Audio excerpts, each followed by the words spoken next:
Hi everyone, my self सीमा और स्वागत है आपका ऑनलाइन अचीवर्स एकेडमी पर। तो जैसे कि हम पढ़ रहे थे एनसीईआरटी और एनसीईआरटी के हमने 8 टॉपिक कंप्लीट कर लिए।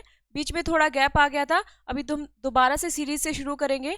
तो हमने 8 टॉपिक कंप्लीट कर लिए है, प्लेलिस्ट बनी हुई आप जाके देख सकते हैं।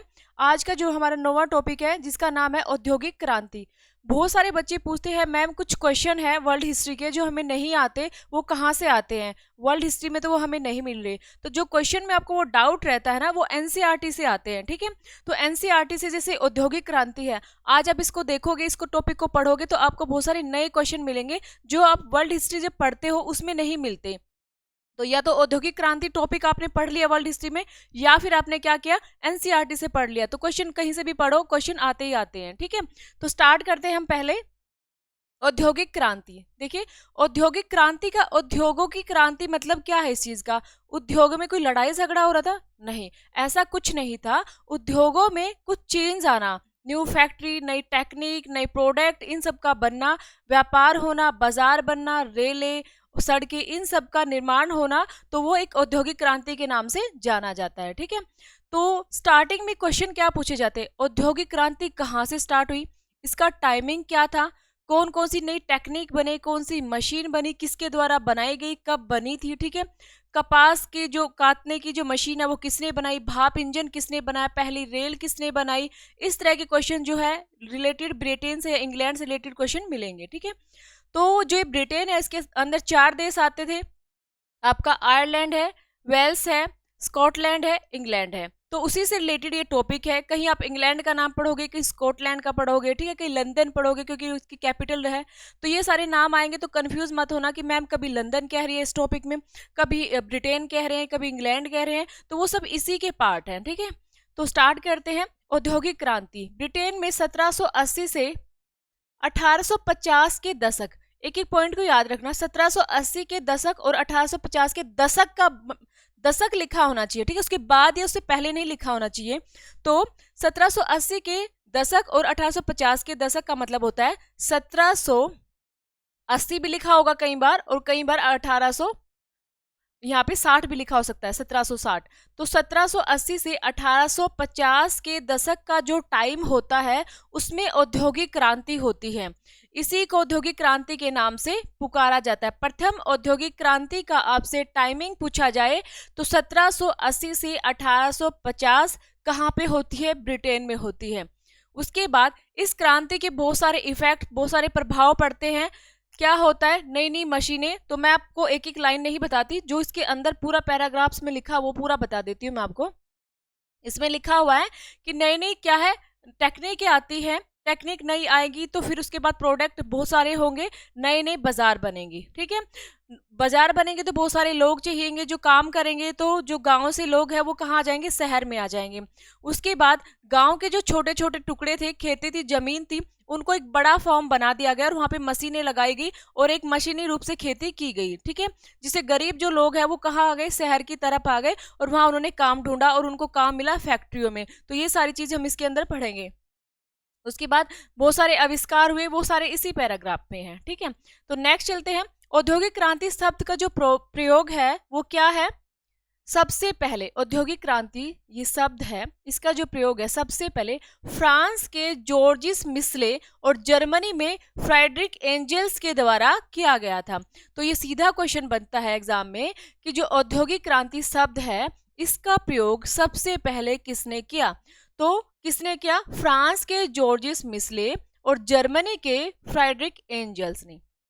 दूसरा क्वेश्चन पूछा जाए आपसे कि सबसे पहले अंग्रेजी शब्द में, ये तो सबसे पहले आ गया। अगर पूछा जाए अंग्रेजी में इस शब्द का सबसे पहले प्रयोग किसने किया, तो एक दार्शनिक बोल सकते हैं, अर्थशास्त्री बोल सकते हैं, जिनका नाम था अर्नोल्ड टोयनबी। तो ये सीधे क्वेश्चन एग्जाम में आते हैं और आप पूछोगे मैम पता नहीं ये क्वेश्चन कहाँ से आते हैं। ठीक है, तो यहाँ से आते हैं एनसीईआरटी से। मैं बार बार बोल चुकी हूँ एनसीईआरटी आपको कंपलसरी करनी है। 11th वाली तो मैंने कंप्लीट करा दी, सिर्फ 2 टॉपिक रहते हैं, उसके बाद 12th भी स्टार्ट कर देंगे। ओके, इससे पहले 8 टॉपिक है, उनको आप अच्छे से पढ़ लेना, वो भी बहुत इंपॉर्टेंट है। तो देखिए सबसे पहले औद्योगिक क्रांति शब्द का प्रयोग हो तो फ्रांस के जॉर्जिस मिसले, बार बार रिपीट करोगे याद हो जाएगा। जर्मनी में फ्रेडरिक एंजेल्स है। सर्वप्रथम अंग्रेजी भाषा में जो इस औद्योगिक क्रांति शब्द का प्रयोग किया है वो अर्नोल्ड टोयनबी है। ठीक है, इसने बहुत सारे लेक्चर्स दिए, बहुत सारे लेक्चर्स में औद्योगिक क्रांति की बात बताई। इसने कोई बुक नहीं लिखी, पर इसके मरने के बाद उसके सारे लेक्चर्स एक जगह संकलित कर दिए गए, और संकलित करने के बाद क्या कर दिया गया, एक बुक इसकी तैयार कर दी गई जिसका नाम क्या है, lectures on the industrial revolution in England, popular addresses, notes and other fragments. मतलब क्या, कुल मिला के इतना ही पूछा जाता है, पर आप पूरा भी नाम इसका पढ़ सकते हो कि जो टोयनबी है इसने सबसे पहले अंग्रेजी शब्द का प्रयोग किया, किसके लिए, औद्योगिक क्रांति के लिए। उसके बाद इसने बहुत सारे लेक्चर्स दिए औद्योगिक क्रांति के लिए, जगह जगह इसने बताई अपनी बातें, अपने विचार की औद्योगिक क्रांति क्या होती है, किसको हम औद्योगिक क्रांति बोल सकते हैं। उसके बाद जो सारे इसके लेक्चर्स थे वो एक जगह रिकॉर्ड कर दिए गए। उसके बाद उसको एक क्या बना दिया कि बुक का नाम दे दिया गया, इसके मरने के बाद ये जो चीज हुई थी। ठीक है, तो इसने इस बुक का नाम lectures on the industrial revolution, औद्योगिक क्रांति। औद्योगिक क्रांति के लिए जो लेक्चर्स है वो इसके अंदर डाले गए थे। उसके बाद बहुत सारे इतिहासकार है जो इसकी बात से क्या थे, एग्री से सेटिस्फाइड थे कि हाँ भाई जो आप कह रहे हो हम आपकी बात से बिल्कुल सहमत है। जैसे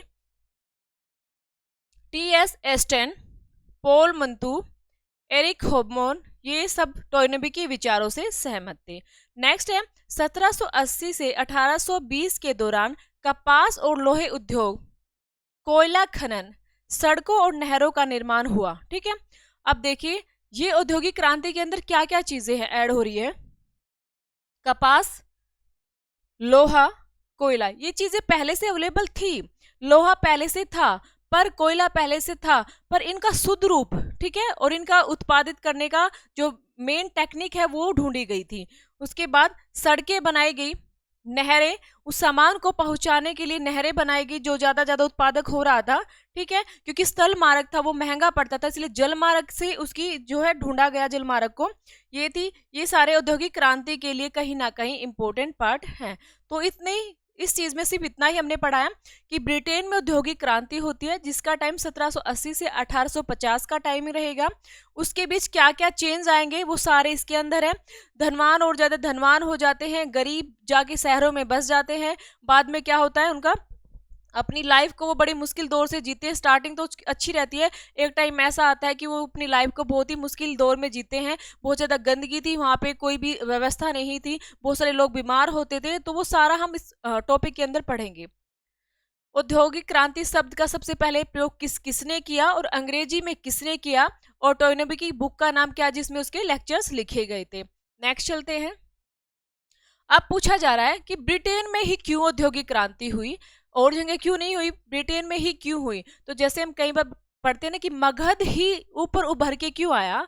जब हम पढ़ेंगे एंशियंट हिस्ट्री उसमें पढ़ते हैं 16 महाजनपद थे, उनमें से मगध ही ऊपर क्यों आया। तो वो क्या चीज है कि मगध के पास कुछ ऐसी सिचुएशन थी, ऐसी व्यवस्था थी जिसमें वो उसको कंप्लीटली उसको उभरने में उसकी हेल्प कर रही थी। चाहे वो पेड़ों को कटाई करना हो, या फिर वहाँ बहुत सारे जंगलों का होना हो, या वहाँ आसपास नदियों का होना हो, या वहाँ की भूमि अच्छी होनी हो, कुछ भी लगा लीजिए आप। तो मगध सामने आया उभर के, क्योंकि उसके पास जो उसकी व्यवस्था थी या उसको कहीं ना कहीं प्लस पॉइंट थे उसके पास बहुत सारे। ऐसे ही ब्रिटेन के पास भी बहुत सारे प्लस पॉइंट थे जो उसको ऊपर उभारने में या उद्योगों की क्रांति में उसकी हेल्प कर रहे थे। तो ब्रिटेन ही क्यों सामने आता है, तो इसके बारे में हम पढ़ते हैं।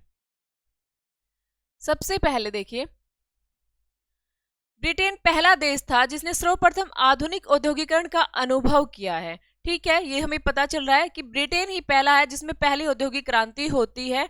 उसका रीजन क्या था, इसके जो हिस्से थे इंग्लैंड, वेल्स और स्कॉटलैंड, ठीक है, इन पर एक ही सम्राट का या एक छत्र शासक था। अब देखिए, कहीं भी एक सिस्टम से एक ही इंसान का शासन हो, एक ही राजा का शासन हो, ना वहाँ कोई टैक्स लगता हो, वहाँ लोग ना बेईमानी करते हो, तो एक ही राजा के अनुसार कानून हो, तो वहाँ की व्यवस्था कितनी अच्छी होगी। तो इतने सारे हम स्टेट पढ़ रहे हैं तो हम पढ़ते हैं कि कहीं भी एक छत्र व्यवस्था तो थी ही नहीं, थोड़े दिन रहती थी फिर चली जाती थी। तो यहाँ पे जो रहेगी, यहाँ एक छत्र व्यवस्था थी इन सारी जगह पर। इंग्लैंड, वेल्स और स्कॉटलैंड, एक ही राजा शासन करता था, एक ही मुद्रा प्रणाली थी, एक तरह के कानून बनते थे, ये सारी चीजें इसके अंदर थी। ठीक है, कानून व्यवस्था, एक ही सिक्के चलाए जाते थे, बाजार व्यवस्था थी, ठीक है, माल गुजरता था, कोई टैक्स नहीं लगता था। उसके बाद अब जो है, जब टैक्स नहीं लगेगा तो क्या होगा, सबके पास, अगर हम देख कहते हैं कि हमें टैक्स देना है किसी चीज के लिए, सामान जितना हम उत्पादन करते हैं थोड़ा बस ज्यादा से ज्यादा टैक्स दे देते हैं, हमारे पास बचता क्या, बहुत ही थोड़ा कुछ बचता है। तो इनके पास पूरा का पूरा जो ही कमाते थे वो इनके पास इनको प्राप्त हो जाता था। तो फिर क्या होता, उसके बाद इनकी जो बिक्री होती थी, सामान होता था, उसका काफी विस्तार हुआ, लोगों को के पास आई हुई तो वो पूंजी कहीं ना कहीं अपनी इन्वेस्ट करते थे, क्योंकि उनके पास उनकी पूंजी एज इट इज रहती थी। तो कहीं इन्वेस्ट करेंगे तो उसके बाद फिर उनको और ज्यादा मुनाफा होगा, ऐसे जो है व्यापार धीरे धीरे बढ़ता चला गया था। तो इसमें ऐसा कोई पॉइंट नहीं है कि जिसको ज्यादा रटना हो। अब कृषि क्रांति का पॉइंट आपसे पूछा जाए, अभी मैंने आपको बताया कृषि क्रांति क्या हुई थी यहाँ पे, कि जो छोटे छोटे फॉर्म, छोटे छोटे खेत थे ना, उनको बड़ा फॉर्म बना दिया गया, ठीक है। जमींदारों ने उन छोटे छोटे से जो टुकड़े हैं इनको ले लिया और इकट्ठा इनको कर लिया। अगर छोटे छोटे टुकड़े थे तो इन पे काम सिर्फ मजदूर लोग ही कर सकते थे, या फिर अपना जिनका परिवार है अपने परिवार को पालने के लिए वही काम कर सकते थे। इन पर मशीनें नहीं लगाई जा सकती। कोई भी अगर काम है, अगर वही बड़े लेवल पे करना हो तो ही मशीनें लगाई जा सकती है, छोटे छोटे लेवल के लिए मशीनें नहीं लगाई जा सकती थी। तो जमींदार ने इन सभी को इकट्ठा किया और एक बड़ा फॉर्म बना दिया और यहाँ मशीनें लगानी शुरू कर दी और अधिक उत्पादन कर दिया गया, ठीक है। तो ये जो है, जो लोग थे ये काम धंधे की तलाश में मजबूर हो गए और कहाँ, शहरों में चले गए थे। तो शहरों में जाएंगे तो फैक्ट्रियों में ही काम करेंगे, क्योंकि ये पढ़े लिखे नहीं होते थे।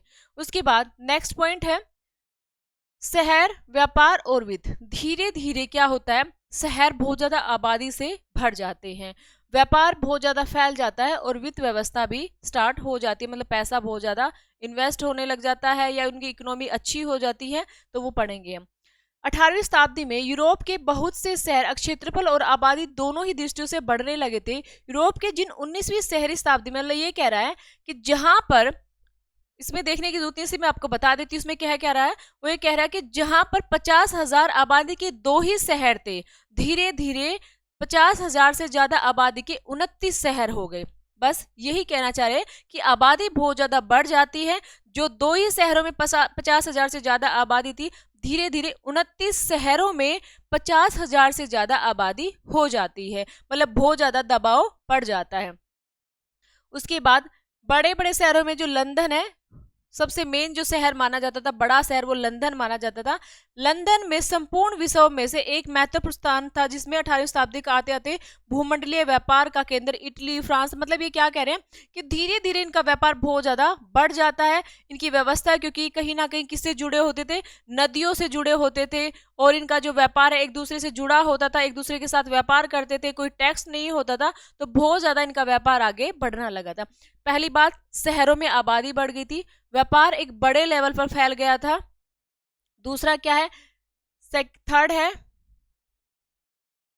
हाँ, अमेरिका और एशिया में व्यापार करने वाली कंपनियों के कार्यकाल में लंदन में थे। जो अमेरिका और एशिया में जो व्यापार करने वाली कंपनियां थे, उन्होंने अपने कार्यालय भी लंदन में बना रखे थे, वहीं से वह सारी चीजें मैनेज होती थी।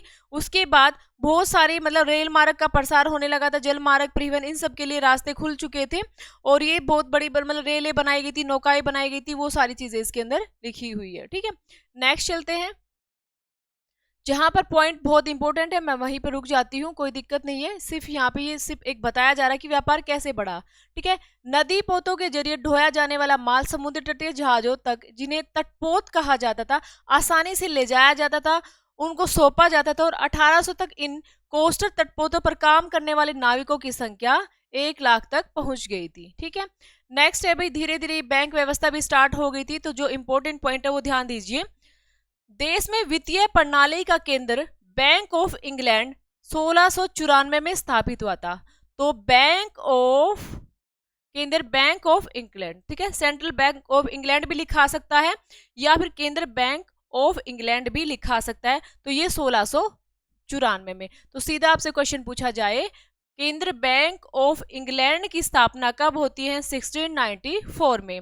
1784 तक आते आते इंग्लैंड में कुल मिलाकर 100 से अधिक प्रांतीय बैंक बन गए थे, ठीक है। अगले 10 वर्षों तक आते आते, मतलब 1820 के दशक तक 16 मतलब 600 से अधिक बैंक बन गए थे। तो अब देखिए क्या कह रहा है कि 1694 में पहला बैंक, उसके बाद 1784 तक आते आते कितने बैंक, 100 से ज्यादा बैंक हो गए, ठीक है। उसके बाद 1820 तक आते आते 600 से अधिक बैंक हो गई। तो बैंक जो है एक स्पीड से चलने लगे थे, क्योंकि बैंकों की जरूरत इसलिए थी कि कोई भी आप काम शुरू करोगे, कहीं भी पूंजी इन्वेस्ट करोगे, तो इतनी नहीं होती ज्यादा सभी के पास कि वो अपना सीधा जाके काम शुरू कर दे अपनी पर्सनल पैसों से। तो उसको पैसों की जरूरत होती जो बैंकों के द्वारा ही दिया जाता था। तो बैंकों की स्थापना हुई, पहले पहला बैंक, उसके बाद 100 से ज्यादा, और उसके बाद 600 से ज्यादा धीरे धीरे बैंक बनते चले गए थे, ठीक है। उसके बाद नेक्स्ट चलते हैं। उसके बाद 1780 के दशक से 1850 के दशक तक ब्रिटेन में जो औद्योगिकरण हुआ उसके कुछ कारण ऊपर हमने पढ़ लिए हैं। ये इसके कारण थे कि व्यापार कैसे बढ़ा, उसके बाद शहरों में आबादी कैसे आई और वित्त व्यवस्था कैसे स्ट्रांग हुई, क्योंकि बैंकों की स्थापना हो गई थी। तो ये सारी चीजें हमने इसके अंदर पढ़ी। उसके बाद क्या है कि नए नए जो रेलों के आविष्कार होने लगे थे, नई नई रेलें बनने लगी थी, बड़ी बड़ी रेलें बनने लगी थी, बड़े बड़े आविष्कार होने लगे थे, भाप इंजन, कताई बुनाई, वो सब चीजें वो हम आगे पढ़ेंगे। तो एक बार देख लीजिए इसमें ये क्या कहना चाह रहा है।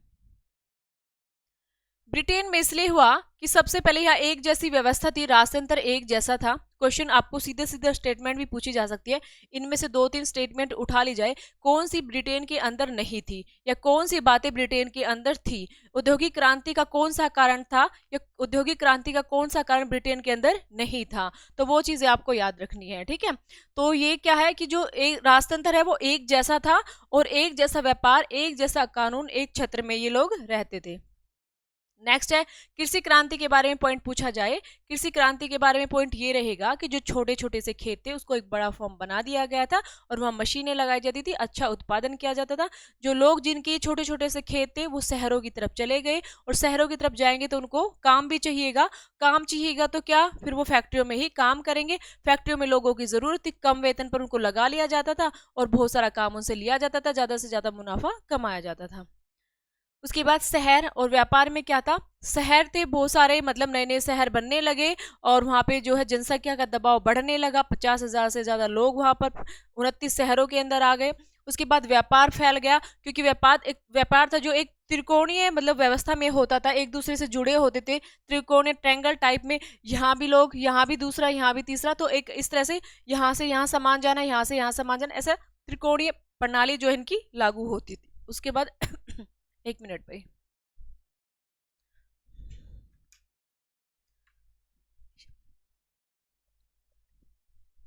तो ये व्यापार का इनका कारण रहा था, ठीक है। उसके बाद आपसे पूछा जाए कौन सा बड़ा शहर था जिसमें बहुत ज्यादा व्यापार होता था, तो लंदन जो कैपिटल रही है ब्रिटेन की, ये रहा है आपका, ठीक है। धीरे धीरे फिर हम आगे चलते हैं, बहुत सारी नदियों से व्यापार होने लगा, नदियां, जल पोते बनाए गए, बहुत सारे नाविक थे, ऐसे धीरे धीरे करके बैंक व्यवस्था होगी। पहला बैंक कब बना, 100 से ज्यादा बैंक, उसके बाद 600 से ज्यादा बैंक कब तक आ गए थे।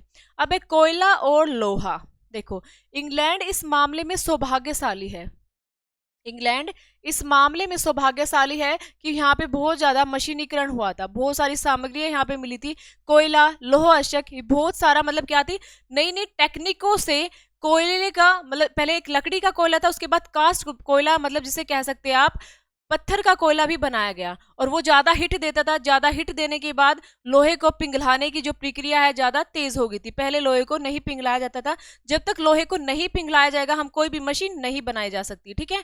तो जो कोयला मिला उसके बाद उसकी हिट जो काफी तेज होती थी, उसके बाद उस क्या किया गया, उसको नई नई मशीनें बनाई गई, लोहे को पिघलाया गया, उसको एजेट शेप दी गई। इसमें सबसे ज्यादा जो मेन है कार्य किया वो डर्बी परिवार ने किया।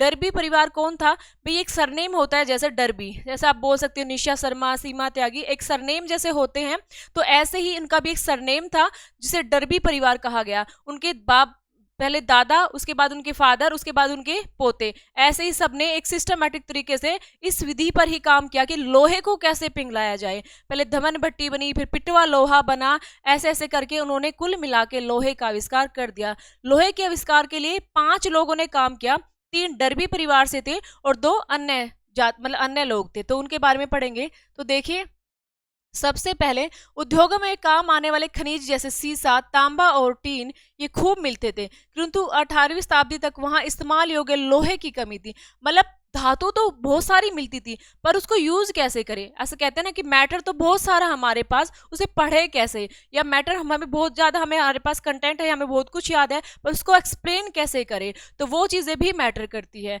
तो ये क्या होता है कि लोहे की कमी थी और लोहा परगलन मतलब लोहा को पिघलाने की जो प्रक्रिया है वो उसे शुद्ध लोहा अलग करना होता था, गंध अलग करना होता था, तो वो वाली जो टेक्निक है वो नहीं पता थी। अब धीरे धीरे उसका आविष्कार किया जा रहा था। तो ये सब दिखाया गया है, ये धमन भट्टियां वगैरह है जिससे लोहे मतलब को पिघलाए जाने की जो प्रक्रिया है स्टार्ट हो रखी है। सबसे पहले प्रक्रिया के लिए काठ कोयला चारकोल का प्रयोग किया गया, लेकिन इस कार्य में कई समस्याएं थी। काठ कोयला लंबी दूरी तक नहीं ले जाया जा सकता था, यह टूट जाया करता था। इसकी अशुद्धियों के कारण घटिया किस्म के लोहे का ही उत्पादन होता था। मतलब पहले क्या था, पहले काठ कोयला मतलब लकड़ी का कास्ट कोयला चारकोल का प्रयोग किया जाता था, बट ये यूजेबल नहीं होता था, ज्यादा काम नहीं करता था। ठीक है, धीरे धीरे क्या हुआ, इस समस्या को कई वर्षों तक ढूंढना जा रहा था हल इसका, और अंत में श्रोपशायर का एक डर्बी परिवार, मतलब ये शहर का नाम है भी श्रोपशायर, और एक परिवार था डर्बी परिवार, ठीक है, जो स्वयं लोहे का उत्पादक था, खुद भी लोहे का उत्पादन किया करते थे, और इन्होंने इसको शुद्ध करने की प्रक्रिया स्टार्ट की थी। तो आधी शताब्दी के दौरान इन्होंने क्या किया, 3 पीढ़ियां थी, दादा, पिता और पुत्र, इन्होंने क्या किया था, लोहे की जो एक प्रगलन की जो विधि है उसको स्टार्ट कर दिया था। सबसे पहले 1709 में प्रथम था अब्राहम डर्बी। सबसे पहले कौन रहेगा, अब्राहम डर्बी। इसने क्या किया, धमन भट्टी का आविष्कार किया। अब आपसे क्वेश्चन पूछा जाए, धमन भट्टी का आविष्कार किसके द्वारा किया गया, अब्राहम डर्बी के द्वारा किया गया। टाइमिंग क्या था, 1709 में। ठीक है, इसने क्या किया, सर्वप्रथम कोक का इस्तेमाल किया, और कोक के उच्च ताप से उत्पन्न होने वाली शक्ति थी, मतलब ये पत्थर का कोयला होता था, इसमें पत्थर के कोयले से गंध व अपद्रव्य निकालकर तैयार किया जाता था। इस आविष्कार का फल यह हुआ कि तब से भट्टियों में काठ कोयले पर निर्भर नहीं रहना पड़ता था, और भट्टियों पर पिघला हुआ लोहा निकालने के लिए बढ़िया वाला लोहा जो है निकाल लिया जाता था। इसमें ये चीज मैं आपको बता चुकी हूँ, इस पर ज्यादा मतलब माइंड लगाने की जरूरत नहीं है, आपको अब्राहम डर्बी पर माइंड लगाना है, 1709 टाइमिंग पर माइंड लगाना है, और धमन भट्टी पर। ठीक है, अब उसने और क्या किया उस पर ज्यादा ध्यान देने की जरूरत नहीं है। उसके बाद नेक्स्ट है आपका, ये हो गया। नेक्स्ट जो रहेगा, इस प्रक्रिया और आविष्कार को आगे और सुधार किया गया। द्वितीय आता है, द्वितीय डर्बी। ठीक है, पहला तो डर्बी कौन था, पहला अब्राहम डर्बी था, और दूसरा कोई नाम नहीं, द्वितीय डर्बी लिखा हुआ है। ठीक है, बस ये वाला है। इसने जो इसका जो टाइमिंग रहेगा, इसमें क्या किया था उसने, ढलवा 1711 से 1768, ढलवा लोहा, ढलवा लोहा से पिटवा लोहा। देखिए ये क्या कहना चाह रहा है कि ढलवा लोहा तो होता है, जैसे उसने धमन भट्टी आविष्कार किया, धमन भट्टी में लोहे को पिघलाया गया और बाहर निकल गया। ठीक है, बस उसको ढल एक ऐसे प्लेट सी उसकी बन जाती, ढलवा लोहा हो जाता है। पर इसने क्या किया, उसको पिटवा लोहा बनाया। पिटवा लोहा मतलब होता है एक सॉफ्ट चीज बना देना, जिससे क्या होता है कि हम जैसे मिट्टी होती है उसको हम एज इट इज शेप दे देते हैं, तो ये पिटवा भी इसी तरह का होता है कि उसको, हाँ, उसको एज इट इज शेप दे दी जाती है। तो उस वाले लोहे का इसने आविष्कार किया, किसने, द्वितीय डर्बी ने। उसके बाद नेक्स्ट है, उसने इसमें बेलिंग मिल रेलिंग मिल का आविष्कार किया, जिसमें प्रोशोदित लोहे की छड़े बनाई उसने, भाप की शक्ति का इस्तेमाल किया गया। मतलब कुल मिला के क्या कह रहा है, इसने छड़े वगैरह इसमें बनाई है। ठीक है, इतना ही इसके लिए काफी है और ज्यादा जाने की जरूरत नहीं है। उसके बाद जो तृतीय डर्बी आएगा, उससे पहले और लोग आएंगे, जिसमें पहले कौन है, एक मिनट देखो, पहले जो रहेगा आपका, एक मिनट, पहले जो रहेगा आपका, एक बार समझा देती हूँ अच्छे से, कंफ्यूज नहीं होना है। डर्बी जो परिवार थे, सबसे पहले जो पहला अब्राहम डर्बी आया था, उसने क्या किया था, उसने धमन भट्टी बनाई थी। द्वितीय जो आया था, उसने सिर्फ ढलवा लोहे से पिटवा लोहे का विकास किया था। बस इतना ही याद रखना है। जो थर्ड आता है इनके बीच में आएगा, वो आएगा हेनरी कोर्ट। ठीक है, हेनरी कोर्ट ने आलोढ़न भट्टी, ये भी पूछा जाता है, आलोढ़न भट्टी एक धमन भट्टी है, एक आलोढ़न भट्टी है, तो आलोढ़न भट्टी का जब भी नाम आए तो याद रखना हेनरी कोर्ट है। ऐसे अब्राहम डर्बी मत याद रखना, ऐसे साउंड से अब्राहम डर्बी मत याद रखना, ऐसे याद रखना आप हेनरी कोर्ट। अब्राहम डर्बी ने बनाई धमन भट्टी, आलोढ़न भट्टी बनाई है हेनरी कोर्ट ने। उसके बाद नेक्स्ट है बेलन मिल, या इसको रोलिंग मिल का आविष्कार भी कहा जाता है, जिसमें परिशोधित लोहे की छड़ें तैयार करना। छड़ें इसने तैयार की भाई, और इस शक्ति का इस्तेमाल किया। अब लोहे से अनेक अनेक उत्पादक कर सकते थे, क्योंकि लोहे में टिकाऊपन, मतलब स्ट्रॉन्ग वाला, मजबूत वाला लोहा अब बन चुका था, जो बार बार नहीं टूटता था, फटता था, या इधर उधर उसमें कोई चीजें ऐसी नहीं होती थी। उसके बाद नेक्स्ट जो हमें याद रखना है, वो याद रखना है, इसको मैं दोबारा समझा दूंगी। तीसरा जो चौथा व्यक्ति है वह जॉन विलिक्सन। ये भी बहुत इंपॉर्टेंट एग्जाम में पूछा जाता है। जॉन विलिक्सन कब? 1770 के दशक में जॉन विलिक्सन ने सर्वप्रथम लोहे की कुर्सियां, आसो तथा शराब की भट्टियां, टंकिया और लोहे के सभी आकारों की नालियां इसने बनाई थी। ठीक है। उसके बाद तृतीय डबी है 1779 में, इसने कोलब्रुकडेल मेसेवन नदी पर क्या बनाया था? एक वो बनाया था उसने, पुल बनाया था, और वो काफी इंपॉर्टेंट माना जाता है। ठीक है। उसके बाद विलिक्सन ने पानी की पाइपें, और ये जो पेरिस में पानी की आपूर्ति के लिए 40 मील लंबी थी, पहली बार ढलवा लोहे से बनाई थी। ठीक है। उसके बाद लोहा उद्योग। अब देखिए ये वाला जो पुल है, ये वाला देखो, ये वाला जो लोहे का रेलिंग्स बनाई हुई है, ये किसके द्वारा बनाई गई है? जॉन विलिक्सन के द्वारा बनाई गई है। ठीक। ये वाला जो है आपका सबसे लास्ट में आता है। उसके बाद फिर बाद में आएगा, तृतीय डर्बी भी जा चुका है, ये रहा जॉन विलिक्सन। जॉन विलिक्सन ने क्या बनाया? कुर्सियां और शराब की भट्टियां बनाई। और तृतीय डर्बी ने क्या बनाया? इसने ये पुल बनाया। देखो ये जो पुल बनाया गया तृतीय डर्बी ने बनाया है। तो दोबारा समझिए इस चीज को, इस चीज को बस एक बार जो आपका है लोहे वाली चीजों को एक बार समझ लीजिए, अभी के अभी याद कर लो। उसके बाद आपको बार बार इस चीज को याद करने की जरूरत नहीं पड़ेगी। पहला क्वेश्चन पूछा जाए, धमन भट्टी का आविष्कार कब हुआ? 1709 में। किसके द्वारा किया गया धमन भट्टी का आविष्कार? अब्राहम डर्बी के द्वारा किया गया। ठीक है। उसके बाद नेक्स्ट पूछा जाए आपसे कि ढलवा और पिटवा लोहा जो ये बनाया गया, ये किसके द्वारा है? इसने कोई ज्यादा काम नहीं किया, द्वितीय जो डर्बी था उसने कोई ज्यादा काम नहीं किया, इसको ज्यादा नाम नहीं जाना जाता।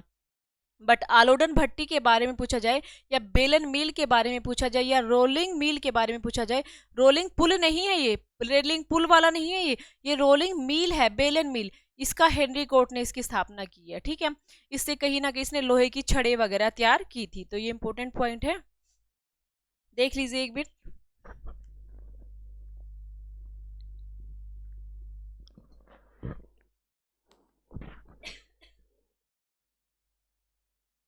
सारे ही क्वेश्चन बड़े इंपॉर्टेंट है भाई, और एग्जाम के लिए वेरी वेरी इंपॉर्टेंट है।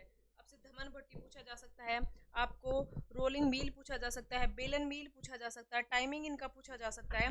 तो वो सारी चीजें आपको याद रखनी है। तो ये सारे पॉइंट आपके लिए बहुत ज़्यादा ज़रूरी है और आपको याद भी रखने हैं, क्योंकि कुछ भी एग्जाम में आ सकता है, छोड़ना कुछ भी नहीं है। और एनसीईआरटी तो अब स्पेशली आपके एग्जाम में नोट डाउन भी आ गया, भी एनसीईआरटी से तो क्वेश्चन आएंगे ही आएंगे। तो इसलिए आप एनसीईआरटी को पूरा फोकस करके रखो, और बाकी जो टॉपिक बचे हैं उसको भी बस 1-2 दिन में हमें कंप्लीट करा दूंगी। ठीक है। यहाँ तक हो गया। देखिए आलोडन भट्टी तक हो गया। उसके बाद नेक्स्ट याद रखना, नेक्स्ट जो है आपका वो क्या रहेगा? हेनरी कोट हो गया, हेनरी कोट, आलोडन भट्टी। उसके बाद आता है आपका जॉन विलिक्सन। जॉन विलिक्सन ने लोहे की कुर्सी, शराब की भट्टियां, टंकियां, ये सारी चीजें बनाई है। तृतीय डर्बी भी वेरी इंपॉर्टेंट है, 1779 में। 1779 में इसने क्या किया था? इसने जो है लोहे का एक पुल बनाया था, कोलब्रुक डेल में सेरवन नदी पर लोहे का एक पुल इसने बनाया था। ठीक है। तो ये भी काफी इंपॉर्टेंट है इससे रिलेटेड, तो ये भी आपको पॉइंट याद रखना है। नेक्स्ट है, नेक्स्ट चलते हैं फिर। यहाँ तक कोई दिक्कत नहीं। ये बस अब हमसे पूछा जा रहा है लोहे को पिघलाया और शुद्ध किसने किया? किसने कुर्सी बनाई, किसने टंकियां बनाई, किसने छड़े बनाई? तो वो सारे पॉइंट आपको एक बार पढ़ने पड़ेंगे। देखो मैं आपको जितना मर्जी पढ़ा लूँ, जब तक आप नहीं खुद से पढ़ोगे, खुद से याद नहीं करोगे, तब तक याद नहीं होगा। तो इसलिए आपको ये याद रखना है कि धमन भट्टी, आलोडन भट्टी, कुर्सियां, टंकियां और जो लोहे का पुल, ये सब किसके द्वारा बनाया गया था? ठीक है। मेन दोनों डर्बी परिवार वाले दो मेन है, पहला और अंतिम। उन्होंने पहले ने धमन भट्टी बना दी, लोहे के पिघलाने का काम कर दिया, आखिर वाले ने पूरा पुल ही बना दिया। द्वितीय वाले बहुत रेयर चांस है, उसको नहीं पूछा जाता क्योंकि उसने इतने ज्यादा कार्य नहीं किए, इतने ज्यादा कार्य उसने नहीं किए। तो वो चीजें आपको याद रखनी है। उसके बाद नेक्स्ट जो है, 1 मिनट भाई यही सेट हो, 1 मिनट, यहाँ तक हो गया। हाँ। उसके बाद जो नेक्स्ट है वो हमें क्या करना है कि कपास की कताई और बुनाई के बारे में पढ़ना है। कपास की कताई और बुनाई के, कोयले का हमारा सीधा हो गया कि कोयला क्या है, कोयले की जो है हमें जो पत्थर का वो चीजें तैयार की गई थी और उससे ही पिघलाया जाता था लोहा, तो वही सारी चीजें इसके अंदर है। ठीक है, एक बार आप रीड कर लेना, कपास की कताई और बुनाई। यहाँ तक आपको कोई दिक्कत, जितना हमने पढ़ा इसमें आपको कोई दिक्कत नहीं होनी चाहिए। इसमें सिर्फ हमने इतना ही पढ़ा है कि कहाँ पे ये क्रांति हुई है, कौन सी जगह हुई, किस टाइम पीरियड में हुई, कारण क्या कर रहे हैं इस क्रांति के, सब आपके माइंड में एक इमेज की तरह तैयार हो जाने चाहिए। उसके बाद क्या क्या मतलब खास पॉइंट वहां रहा था उसके पास कि क्या क्या चीजें मिली, कि बहुत सारी नई नई टेक्निक आई। पहली टेक्निक में हमने क्या पढ़ा, लोहे को पिघलाने के लिए धमन भट्टी का आविष्कार किया गया। उसके बाद आलोड़न भट्टी भी बनाई गई। उसके बाद क्या हुआ, पुल भी बनाया गया, छड़ी। और एक जब ये सारे लोहे का आविष्कार होगा तो मशीनें तो ऑटोमेटिक तैयार होंगी। और जिस कोयले से पिघलाया जा रहा था उस कोयले का भी आविष्कार किया गया। किस कोयले का, कोक कोयले का आविष्कार किया गया था। ठीक है, नेक्स्ट चलते हैं।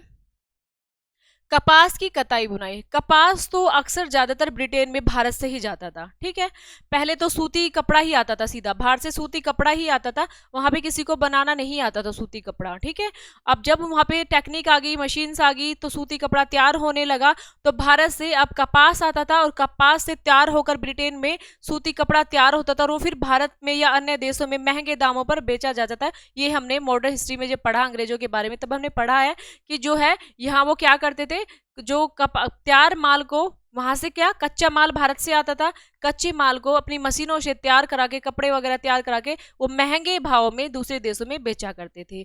तो वो सारे पॉइंट हमने इसमें ही याद करने हैं। तो ये कपास की जो कताई बुनाई है ना, ब्रिटिश हमेशा ऊन और सन का कपड़ा बुना करता था। पहले है जो ब्रिटिश, वो ऊन और सन का, सन मतलब लीलन बनाने के लिए काम आता है ये, इसका कपड़ा बुना करता था। और धीरे धीरे क्या होता है, इंग्लैंड भारत की बड़ी लागत पर सूती कपड़े की गांठों का आयात करता था। तो अभी मैंने आपको बताया वही सब पॉइंट है, पहले भारत से आते थे, फिर धीरे धीरे बंद हो गए, फिर कपास आने लगा, फिर तैयार माल होके भारत से जाने लगा और महंगे भावों में कहीं ना कहीं भारत से भी, मतलब भारत को वो लूटने लगे थे। ठीक है, और जो इनकी कताई जो चीजें थी, रीजन क्या था, पहले इनको कताई बुनाई में धीरे धीरे काम होता था, लोगों को काम नहीं आता था, चरखे पे धीरे से काम होता था, मशीनें थी नहीं। फिर बाद में मशीनें आई और जो है चरखों का स्थान भी किसने ले लिया, कारखानों ने ले लिया। वो सब इस पॉइंट के अंदर यही सब लिखे हुए हैं। तो ये दिखाया गया आपको चरखा टाइप। अब देखिए क्या क्या आविष्कार हुए, वेरी वेरी इंपॉर्टेंट है, ये वाले पॉइंट भूल मत जाना भाई, क्योंकि एक पॉइंट भी एग्जाम में इनमें से आ सकता है। ठीक है, देखिए उड़न तूरी करघे का आविष्कार जोन के 1704 से 1764, इसका टाइमिंग है ये किसका भाई, जोन का। तो हमें इनका टाइमिंग इतना ज्यादा याद करने की जरूरत नहीं, फिर भी हमें कई बार पूछा जाता है, सीरीज में लगाना पूछ लिया जाए इनका, जोन के बारे में, अब्राहम डर्बी के बारे में, कि कौन पहले था कौन बाद में था, तो इसलिए थोड़ा सा माइंड में आपके टाइमिंग होना चाहिए। तो इसने क्या किया, 1733 में फ्लाइंग स्टल लूम, या ना उसको हिंदी में बोलते हैं उड़न तूरी करघे, फ्लाइंग स्टल लूम, कैसे भी याद, ये लिखा हुआ फ्लाइंग स्टल लूम, दूसरा हिंदी में बोल सकते हैं उसको उड़न तूरी करघे। टाइमिंग है 1733। 1733 में क्या, जोन के द्वारा, जोन के द्वारा क्या किया गया भाई, फ्लाइंग स्टल लूम की स्थापना की गई। तो ये चीजें आपको याद रखनी है, flying stall loom, stall loom ये लिखा पड़ा है, पर मैं सिर्फ एक बार इसलिए याद करा रही हूँ कि बार बार पढ़ेंगे तो याद हो जाएगा।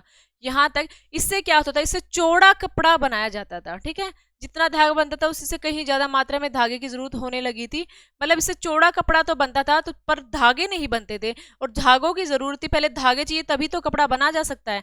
तो उसके बाद जेम्स हरग्रीव्स ने, किसने, जेम्स हरग्रीव्स, तो बस हमें याद रखना होता है हरग्रीव्स। इसने क्या किया, इसने 1765 में कौन सी मशीन बनाई भी, स्पिनिंग जेनी मशीन बनाई थी इसने। ठीक है, कौन सी मशीन थी, स्पिनिंग जेनी। तो स्पिनिंग जेनी मशीन कब बनाता है ये, 1765 में। इसमें क्या था, एक साथ कई व्यक्ति धागा, मतलब एक साथ बहुत सारे धागे काट सकते थे। एक ऐसी मशीन थी जिस पर एक अकेला व्यक्ति एक साथ कई धागे काट सकता था। इससे बुनकरों को उनकी आवश्यकता से अधिक तेजी से धागा मिल जाता था। पहले क्या होता था कि धागा, बुनकर तो बैठे रहते थे कि हमें बुनना है, पर धागा अवेलेबल नहीं होता था। धागा नहीं होगा तो बुनेंगे कैसे, तो बुनने वाले सारा दिन रेस्ट करते रहते थे। तो क्या हुआ, ऐसी मशीन बनाई कि बहुत सारा धागा काटा जा सके, क्योंकि धागा काटने कातने का काम चरखे से बहुत ही स्लो होता था। अब जब कोई धागा ही नहीं काट के देगा तो बुनकर क्या करेंगे, तो इसलिए इन्होंने ऐसी मशीन बनाई जिससे क्या हो सकता है, जिससे बहुत ज्यादा धागे तैयार होते थे, जिसको बोलते हैं स्पिनिंग जेनी। किसके द्वारा? जेम्स हरग्यूज के द्वारा। उसके बाद थर्ड है रिचर्ड आर्कराइट। रिचर्ड आर्कराइट ने 1769 में क्या बनाया भी, वाटर फ्रेम नाम की एक मशीन से क्या बनाया, जिसमें क्या था भी, मजबूत धागा बन सकता था। वाटर फ्रेम में मजबूत धागा बनाया जाता था। तो ये काफी इंपॉर्टेंट है, याद रखना। रिचर्ड आर्कराइट ने, टाइमिंग इनका साथ साथ याद रखो, 1733, 1765 और आपका 1700 या 1769। ठीक है, ये वाला टाइम आपको याद रखना है। वाटर फ्रेम, पहले मशीन कौन सी आई है भाई, उड़न तूरी करघे, जिसको बोलते हैं flying shuttle loom. Second number पे कौन सी आती है, स्पेनिंग जेनी। थर्ड नंबर पे आती है वाटर फ्रेम, जिससे जो धागा है मजबूत बनाया गया, मतलब धागा टूट जाता था बार बार, तो मजबूत धागा बनाया जा रहा है। ठीक है, धागा अभी भी टूटेगा, फिर उसके लिए बाद में एक सॉल्यूशन निकाला जाएगा। उसके बाद म्यूल एक ऐसी मशीन का उपनाम है जो 1779 में सैमुअल क्रॉम्पटन के द्वारा, टाइमिंग लिख लीजिए 1779। ठीक है, 1 2 3 4 टाइमिंग हो चुका है।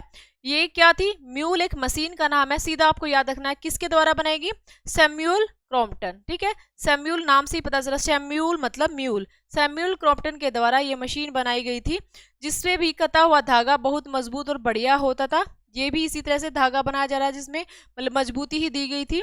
नेक्स्ट चलते हैं, कपड़ा उद्योग में उन मशीनों के आविष्कार के दौर जो कताई और बुनाई के कार्यों के बीच संतुलन बनाने का कार्य कर रहे थे, उसमें एडमंड कार्टराइट भी था। ठीक है, एडमंड कार्टराइट भी था। इसके द्वारा 1787 में पावरलूम यानी शक्ति चालित करघे का आविष्कार किया को समाप्त हो गया और पावरलूम को चलाना बहुत आसान हो गया। जब भी धागा टूटता था, इसने क्या किया है भाई, एडमंड कार्टराइट के द्वारा 1787 में पावरलूम यानी शक्ति चालित करघे के आविष्कार के साथ समाप्त हो गया था। मतलब पावरलूम को चलाना आसान जो इसने बनाया था, वो किसने बनाया था वो आपको एडमंड कार्टराइट ने बनाया था। ठीक है, इसमें इसने क्या किया था कि जो धागा जब बार बार टूट रहा था तो पता नहीं चलता था, और इसने क्या किया, ऐसी मशीन बनाई जब भी धागा टूट जाता था तो मशीन तुरंत खुद से खुद बंद हो जाती थी। इसलिए किसी भी तरह के धागों की बुनाई की जा सकती थी, और 1830 के दशक में कपड़ा उद्योग में नई नई मशीनें बननी शुरू हो गई थी। देखिए दोबारा देखो एक मिनट, यहां से एक क्वेश्चन आने के 100% चांसेस रहते हैं। ठीक है, एक क्वेश्चन आने के चांसेस रहते हैं यहाँ से कि जो सबसे पहले उड़न तूरी करघे का जो आविष्कार किसने किया, उड़न तूरी करघा ना लिखा है, दूसरा लिखा आ सकता है आपका फ्लाइंग शटल लूम। ठीक है, इनका टाइमिंग याद रखना है और इनका आविष्कार किसने किया। तो इसका जो आविष्कार है किसके द्वारा किया गया, जॉन के द्वारा। टाइमिंग है 1733 में। उसके बाद जेम्स हरग्यूज, इसने कौन सी मशीन बनाई है, देखो अब इसको अगर आप ट्रिक से याद करोगे तो इसमें ऐसी कोई ट्रिक नहीं है, बस जॉन है, जॉन ने उड़न तूरी करघा बनाया, जॉन फ्लोइंग। ठीक है, ऐसे याद करना। जेम्स हरग्यूज है, हरग्यूज ने जो बनाई है वो स्पिनिंग जेनी बनाई है। ठीक है, स्पिनिंग जेनी बनाई है 1765 में। ठीक है, नेक्स्ट है रिचर्ड आर्कराइट। आर्कराइट ने क्या बनाया, वाटर फ्रेम बनाया है। ठीक है, म्यूल नाम की एक मशीन बनाई है, वो सैमुअल क्रॉम्पटन ने बनाई है। नेक्स्ट है पावरलूम को या शक्ति चालित करघे के जो आविष्कार को मतलब और चलाना आसान जो इसने बताया है वो एडमंड कार्टराइट ने बताया है। ठीक है, यहां तक कंप्लीट हो गया। नेक्स्ट चलते हैं, भाप इंजन, वेरी वेरी इंपॉर्टेंट। भाप से रिलेटेड पॉइंट भी एग्जाम में पूछे जाते हैं। तो देखिए भाप से मतलब कोई भी चीज, भाप का प्रयोग तो बहुत पहले टाइम से ही हो रहा था। ठीक है, भाप शक्ति जो है बहुत पहले टाइम से ही यूज हो रही थी, पर एक विशेष स्थानों पर ही यूज होती थी या एक मौसम के अकॉर्डिंग ही होती थी। तो उसका जो हर जगह पर सिस्टम से जो आविष्कार नहीं हुआ था, तो वो कहाँ पे हुआ, वो इंग्लैंड में हुआ। तो देखिए पहला, भाप की शक्ति का इस्तेमाल सर्वप्रथम खनन उद्योगों में किया गया। सबसे पहले कहाँ किया गया, खनन उद्योगों में किया गया। तो पूछा जाए कि भाप का जो यूज है सबसे पहले कहाँ किया गया, माइनिंग के कार्यों के लिए, खानों में खनन के लिए कार्य किया जाता था। जब कोयले और धातु की मांग बढ़ी तो उन्हें और भी अधिक गहरी खानों से निकाला जाने लगा। अब देखो अब व्यापार बढ़ रहा है, उद्योग बढ़ रहे हैं, तो और ज्यादा चीज़ों की डिमांड बढ़ने लगी है, बढ़ेगी तो वो और गहराई में जाती जाएंगी, उनकी खुदाई के लिए और गहरी खुदाई करनी पड़ेगी। तो उस माइनिंग के, उस खनन के कार्य के लिए भाप शक्ति जो सस्ती भी थी और मतलब अच्छी पॉसिबल हर जगह अवेल भी हो सकती थी, तो इसलिए भाप का जो है आविष्कार किया गया। अब भाप से कैसे किया जाए, तो सबसे पहले खनन उद्योगों में किया गया और से काफ़ी तेजी आई। खानों में अचानक पानी भर जाता था, ठीक है, और उससे फिर सामान को निकालना बड़ा मुश्किल हो जाता था। तो अचानक पानी भरने की वजह से खनन कार्य रुक जाता था। तो इसके लिए स्पेशल क्या बनाएगी, एक माइनर्स फ्रेंड, किसके द्वारा, थॉमस सेवरी के द्वारा। थॉमस सेवरी के द्वारा एक माइनर्स फ्रेंड खनन मित्र नामक भाप का इंजन बनाया गया था। ये क्या था, धीरे धीरे काम करता था, मतलब इतना स्पीड से काम तो नहीं किया, पर इसका एक पहला क्या था, प्रयास रहा है। किसका, थॉमस सेवरी का एक पहला प्रयास रहा, जिसने माइनर्स फ्रेंड या खनन मित्र एक इंजन बनाया। हालांकि ये ज्यादा काम नहीं कर पाया, ये गहराइयों में धीरे धीरे काम करता था और अधिक दबाव पड़ने पर इसका बॉयलर फट जाता था, तो ये फिर अपना काम नहीं कर पाता था। नेक्स्ट है भाप का एक इंजन 1712 में थॉमस न्यू कोमेन के द्वारा बनाया गया था, ठीक है। इसमें सबसे बड़ी कमी क्या थी, क्या इसका जो कंडेंसिंग सिलेंडर था वो नीचे जाते जाते ठंडा हो जाता था और उसके बाद इसकी ऊर्जा खत्म हो जाती थी, तो कहीं ना कहीं इसका कार्य भी अच्छे से नहीं पूरा हुआ। बनाया जरूर है इन्होंने, प्रयास जरूर किया। तो आपसे पूछा जाए कि किस किस ने इस पर कार्य किया है, तो थॉमस न्यू कोमेन के द्वारा किया गया है, ठीक है, तो ये भी आपको याद रखना है। सेवरी के द्वारा किया गया है, ये भी आपको याद रखना है। भाप के इंजन का इस्तेमाल 1769 तक केवल कोयले की खानों में ही होता था। जब जेम्स वॉट ने इसका एक और प्रयोग खोज निकाला, वाट ने एक ऐसी मशीन विकसित की जिससे भाप का इंजन केवल एक साधारण पंप की बजाय प्राइम मूवर, तो ये वेरी वेरी इंपॉर्टेंट है कि प्राइम मूवर का आविष्कार भाप के इंजन में किसके द्वारा किया गया, तो प्राइम मूवर का जो आविष्कार है भाप के इंजन में जेम्स वॉट के द्वारा किया जाता, ठीक है। उसमें क्या होता था कि अब जो है चालक के रूप में काम देने लगा और कारखानों में शक्ति चालित मशीनों को ऊर्जा मिलने लगी। एक धनी निर्माता मैथ्यू बोल्टन ने इसके साथ मिलकर कार्य किया था, ठीक है। इसकी सहायता से 1775 में बर्मिंघम, ठीक है, बर्मिंघम ये एक जगह है इंग्लैंड ब्रिटेन के अंदर, वहां पे सोहो फाउंड्री का निर्माण किया गया। इस फाउंड्री में वाट की स्टीम इंजन बराबर बढ़ती हुई संख्या से बनकर निकलने लगे और 18वीं शताब्दी तक अंत तक वॉट ने भाप इंजन को द्रव्य चालित शक्ति का स्थान लेना शुरू कर दिया। इसमें ये बता रहा है कि सबसे पहले कार्य तो सेवरी ने भी किया इस पे, ठीक है, अन्य लोगों के द्वारा भी कार्य किया गया, पर कहीं ना कहीं उनका कार्य इतना सफल नहीं, इतना सक्सेस नहीं हुआ भाप के काम में जितना जेम्स वॉट के द्वारा किया गया। उसने एक सीधे पाइप की जगह, मतलब सीधा पाइप ना डालने की बजाय एक प्राइम मूवर जो मूविंग करती हुई चीजें जाए तो वो डाला उसके अंदर। उसमें क्या होता है, फिर उससे जो है शक्ति चालित मशीनों को ऊर्जा मिलने लगी थी। उसने फिर क्या किया, इस कार्य को आगे बढ़ाने के लिए मैथ्यू वाल्टन के साथ मिलकर एक सोहो फाउंड्री की स्थापना की। पूछा जाए सोहो फाउंड्री की स्थापना कहाँ पे हुई है, बर्मिंघम में हुई है। कब हुए, 1775 में की गई थी, ठीक है। इसमें फिर ये सारे भाप इंजन यहाँ पे तैयार किए जाने लगे, कार्य इनका होने लगा।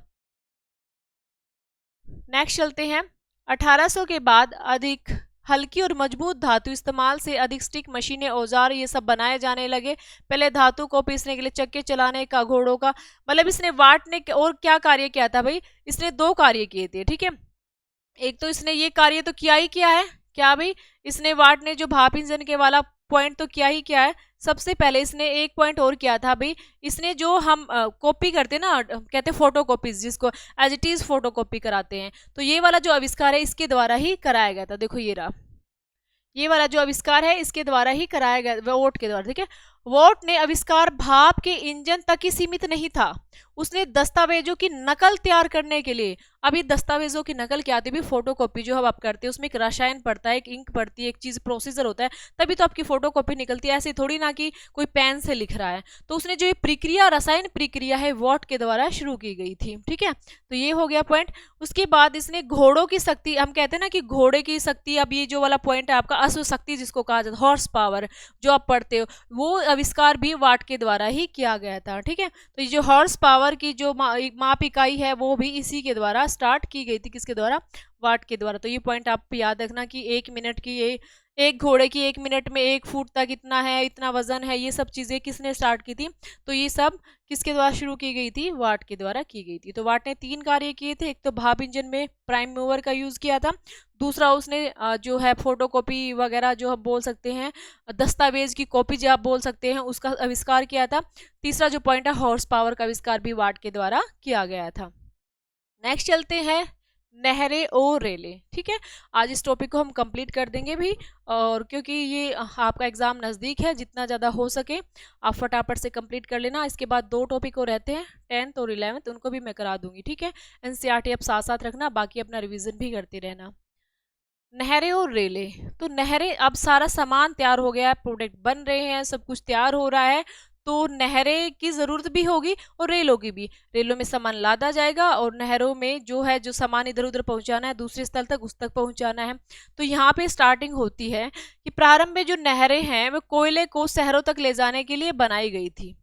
उसके बाद धीरे धीरे सड़क मार्ग को ले लिया था, और बहुत मतलब जो है महंगा पड़ता था, खर्च आता था सड़क मार्ग पे।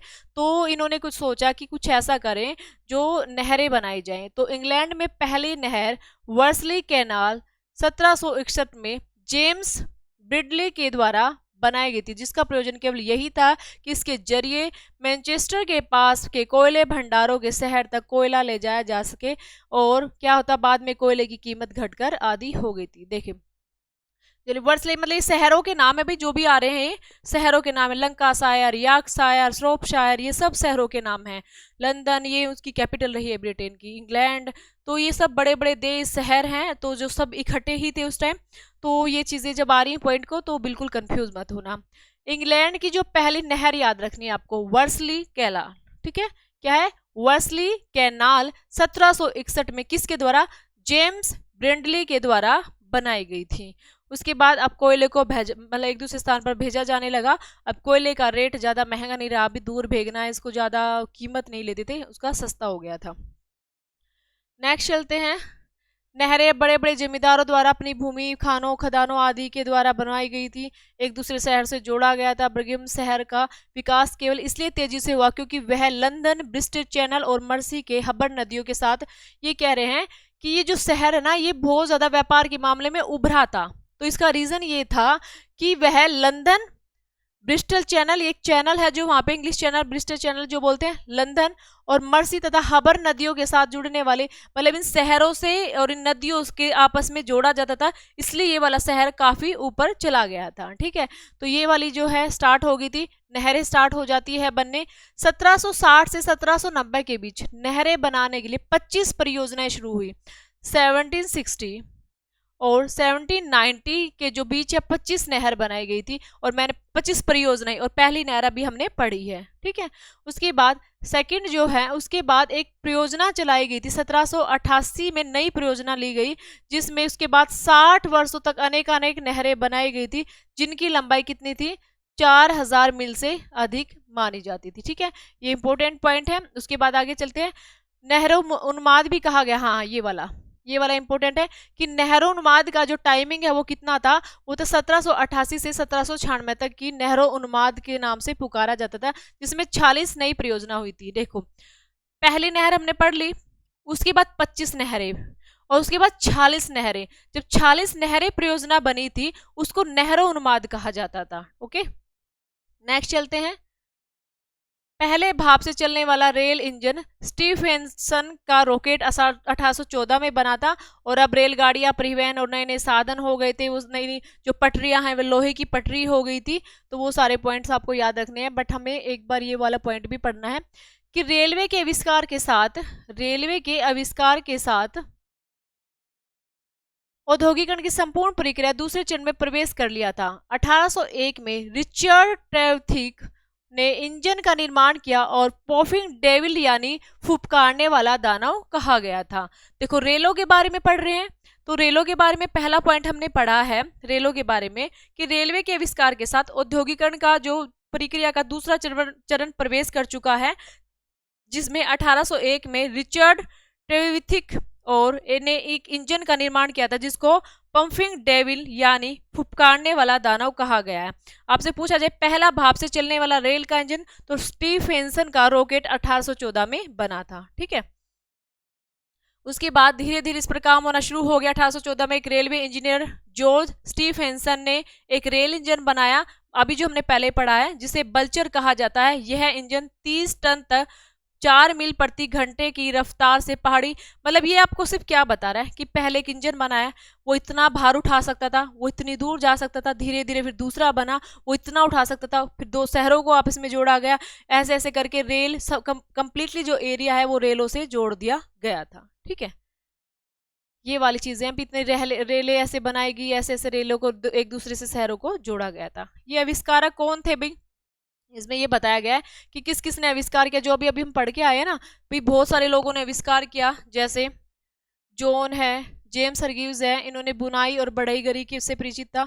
पर मैं दोबारा आपको पढ़ा देती हूँ एक बार, इसमें क्या लिखा हुआ है कि जो आविष्कार हुए हैं वो क्यों हुए हैं। कुछ लोग इंटरेस्टेड थे, कुछ लोग ज्ञान में ज्यादा जाना चाहते थे, कुछ लोगों का ऐसा पेशा भी था कि वो उसी में ना भी चाहते उसी में गए थे। तो बहुत सारे रीजन होने की वजह से बहुत सारी टेक्निकों की खोज हुई है। तो देखिए, यह पता लगता है कि आवश्यक ही रुचिकर होगा कि वे लोग कौन थे जिनके प्रयत्नों से ये परिवर्तन हुए हैं। कह रहे कि आपके लिए इंटरेस्टिंग होगा ये पॉइंट कि हमें ये पता चले कि वो लोग थे कौन जिन्होंने इतने आविष्कार किए हैं। तो सबसे पहले 1760 से 1800 के बीच दर्जनों वैज्ञानिक पत्रिकाएं और अनेक वैज्ञानिक संस्थाएं, अनेक शोध पत्र प्रकाशित हुए। यहाँ तक कि वहाँ छोटे कस्बे वगैरह में मतलब एक कला समाज सोसाइटी और आर्ट्स की स्थापना हो गई थी। तो पॉइंट पे जाओ, सोसाइटी ऑफ आर्ट्स 1754 में स्थापित। सोसाइटी ऑफ आर्ट्स कब स्थापित हुई? 1754 में। यहाँ तक हो गया। अधिकतर आविष्कारक वैज्ञानिक ज्ञान के अनुप्रयोग की अपेक्षा दृढ़ता, रुचि, जिज्ञासा और यहाँ तक कि भाग्य के बल पर ही थे। कपास उद्योग के क्षेत्र में कुछ आविष्कारक जैसे जॉन के तथा जेम्स हरग्रीव्स बुनाई और बढ़ईगिरी से परिचित थे, किंतु रिचर्ड आर्कराइट एक नई नाई और बालों के विग बनाने वाला था। देखो, अभी जो हमने रिचर्ड आर्कराइट पढ़ा है, ठीक है, इसने क्या किया? कपास के उत्पादन में आपने पढ़ा है ना, इसने ये क्या था? ये एक नाई था और बालों की विग बनाता था। ठीक है, मतलब बालों की विग, जो मतलब बने बनाए जो बाल आते हैं, पूरी चोटी, पूरे बाल, जिस स्टाइल के बाल ले सकते हैं। तो ये रिचर्ड आर्कराइट का जो पेशा ये था। उसके बाद सैमुअल क्रॉम्पटन था जो वो तकनीकी दृष्टि से कुशल नहीं था। एंड एडमंड कार्टराइट ने साहित्य, आयुर्विज्ञान और कृषि का अध्ययन किया हुआ था। प्रारंभ में उसकी इच्छा पादरी बनने की थी इसकी, और वह यांत्रिक के बारे में बहुत कुछ जानता था। वो यही बता रहे हैं आपको कि ये लोग जरूरी नहीं पैदाइशी बहुत बुद्धिमान थे, पैदाइशी बहुत ही टेक्निक इंजीनियर की ने पढ़ाई की थी इसलिए इन्हें आविष्कार किए। तो ये आपको ये बता रहे हैं कि इनको तो पता ही नहीं था, एक तो बाल काटने वाला था, ठीक है, एक पादरी बनना चाहता था। मतलब इनकी लाइफ में ये चेंज कैसे आया वो अलग पॉइंट है, पर कोई पैदाइशी विद्वान नहीं थे। नेक्स्ट है, भाप के इंजन के क्षेत्र में जो थॉमस सेवरी एक सेना अधिकारी था, ठीक है, जिसने भाप इंजन बनाया था। थॉमस सेवरी सबसे पहला भाप इंजन शुरू किया था थॉमस सेवरी ने, जिसमें क्या था? गहराई में नहीं जा सकता था ये, ठीक है, ये इसका बॉयलर फट जाता था, तो वो थॉमस सेवरी ने बनाया था।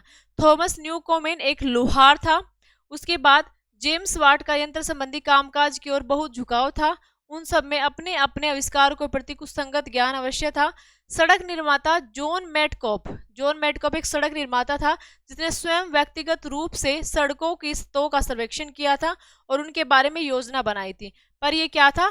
अंधा था। ठीक है, तो मेटकॉफ के बारे में क्या बात याद रखनी कि मेटकॉफ अंधा था, बट उसने फिर भी सड़कों के निर्माण के लिए, तो आप कितना मतलब अनबिलीव वाली बातें हैं कि एक अंधा इंसान कैसे इमेज कर सकता है कि सड़कें कैसी होनी चाहिए, सड़कें कहाँ होनी चाहिए। उसने कोई रास्ता भी नहीं देखा हुआ था, तो फिर भी उसने क्या किया था?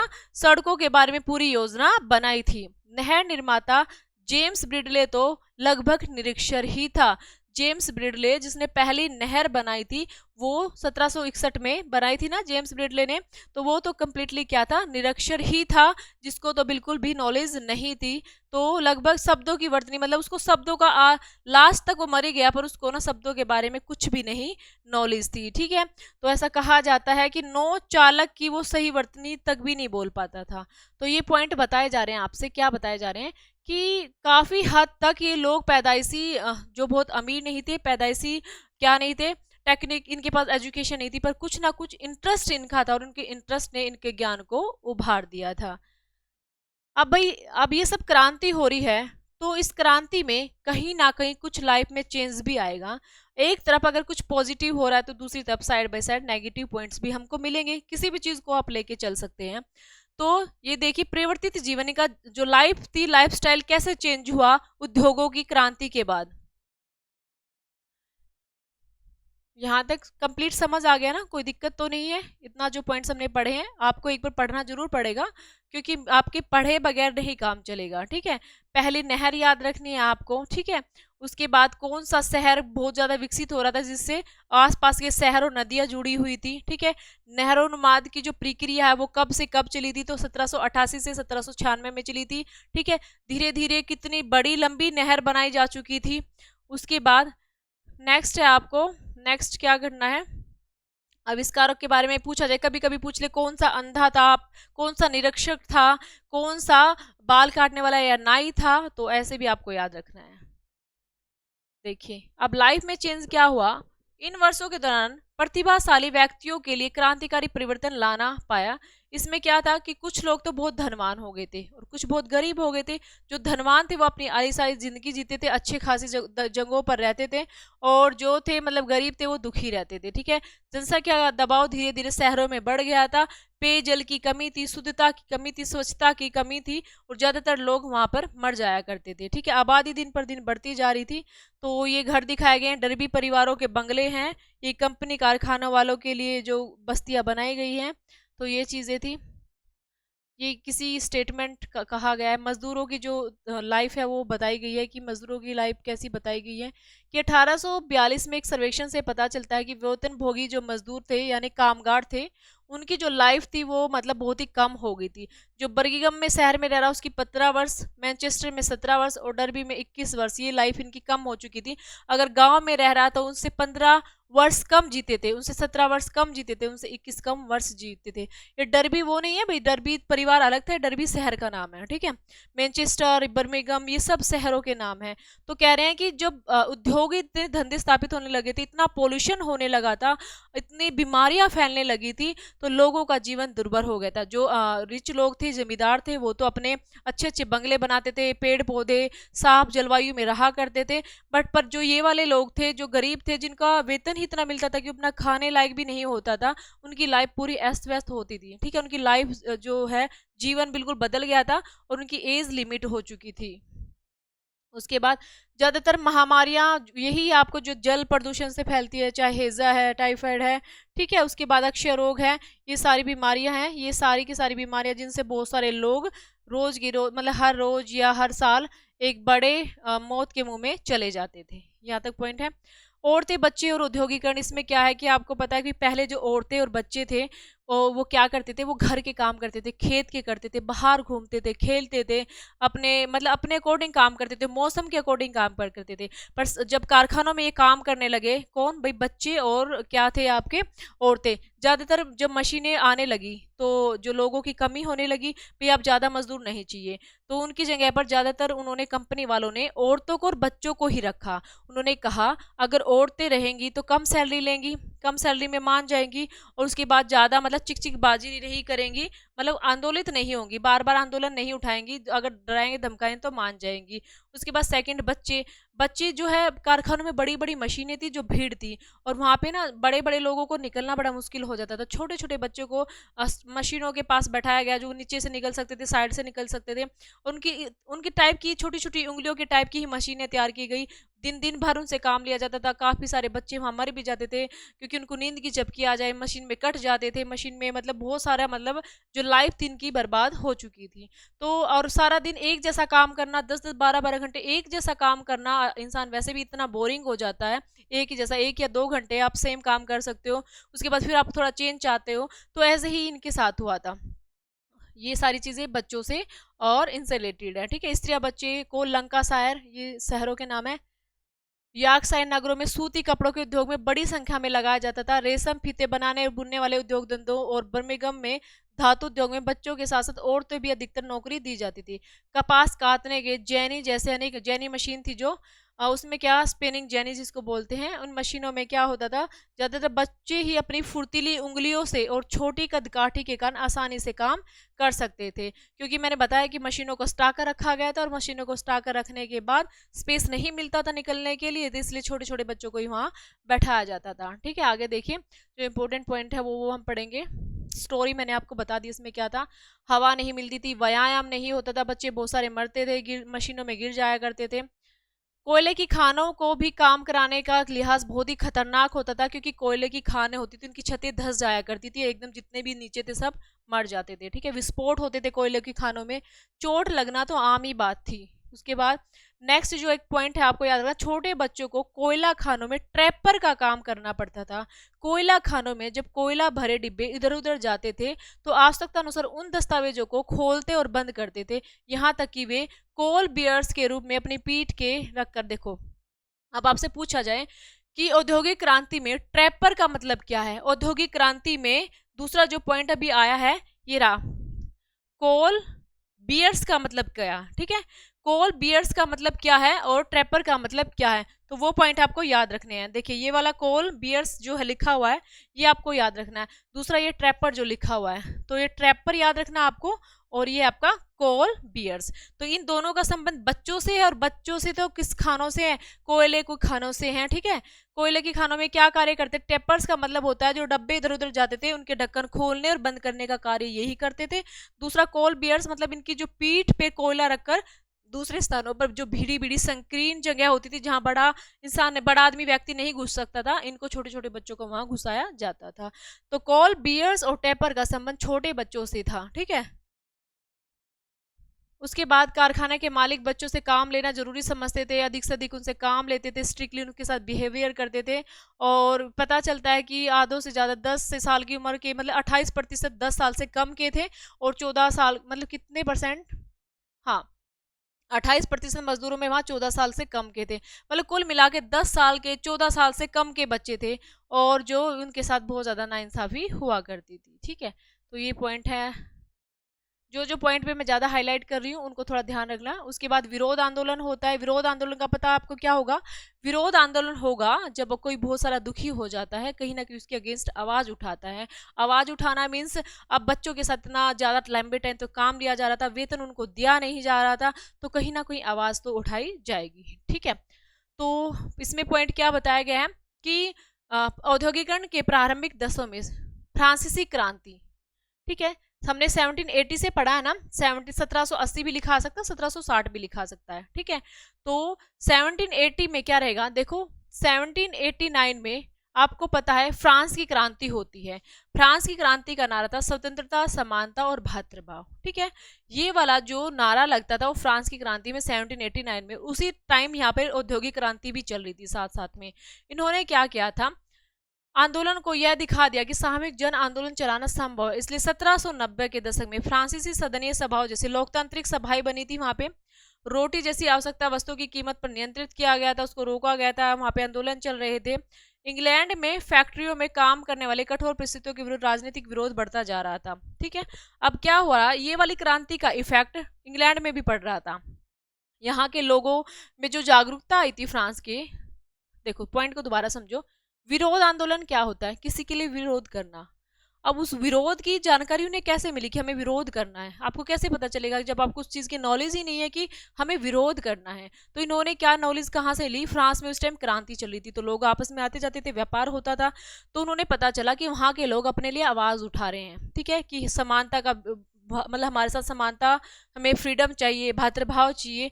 तो ऐसे पॉइंट्स कहीं ना कहीं इंग्लैंड में भी आ रहे थे, लोग उसके लिए आंदोलन करने के लिए रेडी हो रहे थे, आवाज़ उठाने के लिए अपने हक की डिमांड कर रहे थे। ठीक है, तो फिर क्या होता है, इंग्लैंड और फ्रांस के साथ भी युद्ध चल रहा था। इंग्लैंड और फ्रांस के साथ लंबे अरसे तक युद्ध चल रहा था। इंग्लैंड और यूरोप के बीच चलने वाला जो युद्ध से व्यापार छिन्न भिन्न हो गया था। तो पूछा जाए इंग्लैंड और फ्रांस के बीच युद्ध कब से कब तक चलता है? 1792 से 1815 तक। ठीक है, लंबे टाइम तक चलेगा ये युद्ध।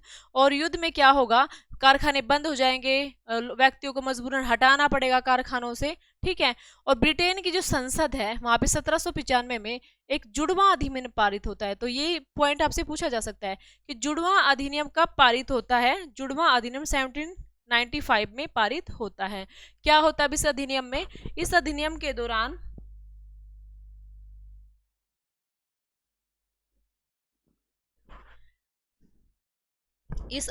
दौरान क्या होगा कि गवर्नमेंट के खिलाफ, सरकार के खिलाफ आप कोई भी कार्यवाही नहीं कर सकते। ठीक है, उसके बाद सेकंड है, ना किसी को उकसा सकते, ना कुछ लिख सकते, और ये सारी चीजें, इससे मतलब पुराना भ्रष्टाचार एज इट इज चलता रहता है, कोई उनके खिलाफ आवाज नहीं उठा सकता।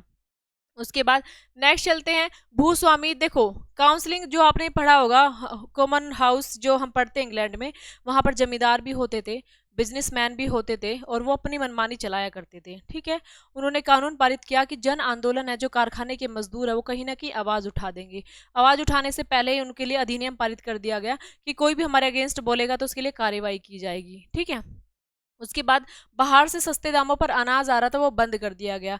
जमींदारों ने कहा जो अनाज हमारे पास है वो ही आपको लेना पड़ेगा, और वो महंगे दामों पर बिकता था, जिसको क्या बोला जाता था? जिसको कॉर्न लॉज बोला जाता था। ठीक है, ये कॉर्न लॉज से संबंध आपसे पूछा जाए, कॉर्न लॉज क्या होता है? कि सस्ते दामों पर अनाज बंद कर दिया गया और महंगे दामों पर अनाज बेचा गया। इसका संबंध भी औद्योगिक क्रांति से रिलेटेड ही माना जाता है, मतलब उस वाले औद्योगिक क्रांति से रिलेटेड नहीं माना जाता, मतलब इस टॉपिक में इसका पॉइंट आपको पूछा जा सकता है। ये सब वही चीजें हैं जो मैं बता रही हूँ आपको। अधिकार होने लगा, थोड़े थोड़े क्या होने लगे, मतलब ये क्या कह रहा है कि क्यों प्रॉब्लम्स हो रही थी, तो ये सारी प्रॉब्लम बताई जा रही है। उनके खेत छीन लिए गए थे, उनसे छोटे छोटे खेतों को छीन लिया गया था ना, तो वो सब गरीब हो गए थे, और कारखानों में भी काम नहीं था, तो कहीं ना कहीं उनके लिए क्या हो गया, एक पॉइंट हो गया कि हम अब कहाँ जाए। इसी प्रकार लेचेस्टरशायर और डर्बीशायर में विरोध प्रदर्शन होने लगे। यॉर्कशायर में यहाँ पे क्या होना, मशीनों को, जो शेयरिंग मशीन थी, ये मशीन थी, इनको तोड़ा जाने लगा, पावर लूम मशीनों, इन सबको तोड़ा जाने लगा। थ्रेशिंग मशीन तो आपको पता ही है, जो अनाज वगैरह के लिए होती है, इन मशीनों को तोड़ा जाने लगा। मशीनों को तोड़ा जाने के लिए 9 दंगे करने वालों को फांसी दी गई और 450 लोगों को कैद खाने में डाला गया था। क्यों डाला गया? कि भाई इन्होंने मशीनें तोड़ी इसलिए कि अगर ये मशीनें ना होती तो क्या होता, हमें मतलब काम मिल जाता, हम अपना हाथ करगा, हस्तशिल्प सारा कार्य करते, अपनी खेती करते। ये मशीन आई है तो हमारा कारीगर सब छिन चुका है। तो मशीनों की वजह से क्या इन्होंने अपना गुस्सा है मशीनों पर निकाला, तो बड़ी बड़ी मशीनें हैं उनको तोड़ने की वजह से इनको फांसी दी गई और कैद में डाला गया। अब ये जो औद्योगिक क्रांति पढ़ रहे हैं ना, हम उस औद्योगिक क्रांति को पढ़ते पढ़ते, आविष्कार होते होते एक कहीं ना कहीं नेगेटिव पॉइंट आ गया, अब उसको भी पढ़ रहे हैं हम। ठीक है, जो मजदूर और जो व्यक्ति कार्य कर रहे थे, अब वो फेडअप हो चुके थे, अब काम ज्यादा उन्हें मिल नहीं रही था, उनके सारी मतलब कार्य उनका मशीनों ने ले लिया था। अब वो काम मांग रहे हैं, न्यूनतम वेतन मांग रहे हैं, तो उसके लिए आवाज उठा रहे हैं, सरकार उनको दबा रही है। तो वो पॉइंट हम पढ़ रहे हैं। उसके बाद नेक्स्ट देखिए, नेक्स्ट है लूडिज्म। नेतृत्व में लूडिज्म, देखिए, जनरल नेड लूड के नेतृत्व में लूडिज्म नामक एक अन्य आंदोलन चलाया गया। यह एक अन्य किस्म के विरोध में प्रदर्शन हुआ था। ठीक है, अब याद रखना आप, लूडिज्म का जो मतलब है वो कहाँ से है, वो इंग्लैंड से ही, ब्रिटेन से ही है। किसके द्वारा चलाया गया? जनरल नेड लूड के द्वारा चलाया गया। ठीक है, क्या है लूडिज्म? ठीक है, इसमें क्या था, एक आंदोलन था, ये लूडिज्म एक आंदोलन था। ये सीधा पॉइंट आपसे पूछा जाता है, लूडिज्म क्या है? क्या ये एक प्रथा है? लूडिज्म क्या ये एक मतलब कृषि से रिलेटेड पॉइंट है या एक कानून है? तो लूडिज्म क्या है? एक आंदोलन था, जिसमें ये कहा गया भी हम मशीनों को नहीं तोड़ेंगे, अपनी बातों को आराम से कहेंगे, हमारी बातें सुनो। एक तो स्त्रियों और पुरुषों का जो इतना ज्यादा टाइमिंग दे रहे हो तुम काम कराने का, वो कम कर दो। दूसरा है, इसको जो क्या ज्यादा छोटे बच्चों को कारखाने में कार्य ना कराओ। तीसरा जो पॉइंट रहेगा इनका ये रहेगा कि इनको वेतन ऐसा दो कि अपना खाना पीना तो कम से कम खरीद सके। इतना कम वेतन देते हो कि खा भी नहीं पाते उसमें, तो पर पेट तो भर सके, तो वो उससे रिलेटेड ये पॉइंट इसमें बताए गए हैं। ठीक है। और उसके बाद जैसे जैसे ये इनमें कहा कि न्यूनतम मजदूरी है, नारी बाल श्रम पर नियंत्रण, मशीनों के आविष्कार, बेरोजगार लोगों के लिए काम, कानूनी मांग पे से इसमें कही गई, और मजदूर संघ ट्रेड यूनियन बनाने का अधिकार की मांग भी इसमें की गई। तो वेरी वेरी इंपॉर्टेंट है, कभी पूछा जाए लूडिज्म के अंदर क्या क्या आता है, लूडिज्म के अंदर क्या क्या नहीं आता, तो ट्रेड यूनियन बनाने की बात भी इसके अंदर कही गई थी। उसके बाद नेक्स्ट चलते हैं, औद्योगिकरण के प्रारंभिक वर्षों में श्रमजीवी, बस इसमें क्या हो रहा है अभी, इसमें अगस्त 1819 में 80,000 से लोग अपने लिए लोकतांत्रिक अधिकारों और राजनीतिक संगठन बनाए गए, सभाएं बनाएगी, बहुत सारे लोग इकट्ठे हुए। कहाँ पर, देखो ये तो अलग पॉइंट है, लूडिज्म तो अलग है, यहाँ पर मांग की जा रही थी। उसके बाद नेक्स्ट क्या था, मैनचेस्टर में सेंट पीटर्स एक जगह है, सेंट पीटर्स, वहां पे बहुत सारे लोग इकट्ठे हुए थे। अगस्त 1819 में 80,000 लोग कहाँ पर इकट्ठे होते हैं, मैनचेस्टर के सेंट पीटर्स में। यहाँ पर लोग इकट्ठे हुए, मतलब अपनी बात कहने के लिए, जैसे हम जलियांवाला बाग हत्याकांड पढ़ते हैं ना, ऐसे ही वो अपनी बात कहने के लिए इकट्ठे होते हैं, अपनी बात को कहते हैं कि भाई हमें ये चाहिए, ये ज़रूरत हमारे लिए है। तो फिर क्या होता है कि जो सेंट पीटर्स नामक स्थान पर इकट्ठे होते हैं, तो शांतिपूर्वक इकट्ठे होंगे, इनका बर्बरतापूर्वक दमन किया जाएगा, नरसंहार किया जाएगा, इसे पीटरलू कहा जाता है। जैसे अभी लूडिज्म पढ़ा, लूडिज्म में अपनी मांगे करते हैं, आंदोलन होता है एक तरह से, पर वो शांतिपूर्ण आंदोलन होता है। उसके बाद वो मैनचेस्टर में इकट्ठे होते हैं बहुत सारे 80,000 लोग 1819 में, वो कहते हैं कि हमें भी, वो भी अपनी बातें करते हैं कि हमें क्या चाहिए क्या नहीं चाहिए। यहाँ पर वो जब सब इकट्ठे हो जाएंगे तो उन पर बर्बरतापूर्वक उनका दमन किया जाएगा, और उन पे क्या है, पीटरलू इसको कहा जाता है, इस घटना को पीटरलू कहा जाता है। उसके बाद धीरे धीरे उसी वर्ष संसद द्वारा पारित 6 अधिनियमों द्वारा नकार दिया जाता है। इन्होंने 6 अधिनियम बनाए थे, 2 तो वे जुड़वा अधिनियम थे, 4 और अधिनियम थे, उनको नकार दिया, हटा दिया जाता है। और कहीं ना कहीं पीटरलू के बाद ब्रिटिश संसद के निचले सदन हाउस ऑफ कॉमन्स को अधिक प्रतिनिधिकारी बनाने के लिए आवश्यकता थी, और मतलब कहा गया कि जुड़वा अधिनियमों को इनको समाप्त कर दिया गया, कुछ नए नियम बनाए गए। फटाफट से कीजिए। कानूनों के लिए सुधार, अब कानून आ जाते हैं, बस इतना ही पढ़ना हमें, कानून आ जाएगा, बस इतना ही पॉइंट्स है। कानून आ जाते हैं, कानून बनाए जाएंगे कि इतने साल के बच्चों को इतने घंटे काम कराना चाहे, तो ये पॉइंट पढ़ लीजिए आप। टॉपिक थोड़ा बड़ा था तो इसलिए थोड़ी सी स्पीड हमें रखनी पड़ती है। सरकार औरतों और बच्चों के काम की परिस्थितियों के लिए कितनी जागरूक थी। 1819 में कुछ कानून बनाए गए जिनके तहत 9 वर्ष के, अब देखिए कानून आपको देखने हैं, 1819 में बनेगा कानून, ठीक है, उसके बाद 1833 में बनेगा कानून, उसके बाद 1847 में, 42 में ऐसे कानून बनेंगे। तो देखना, पहले बनता है 1819 में कानून, इसमें ये क्या कह रहा है कि 9 वर्ष से कम की आयु के बच्चे फैक्ट्रियों में काम करवाने पर पाबंदी लगा देंगे।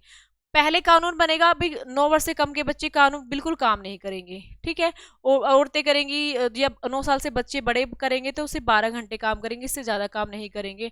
और ज़रूरत है कि आप उनकी मतलब निगरानी रखें, अच्छे से उनकी देख रेख रखें।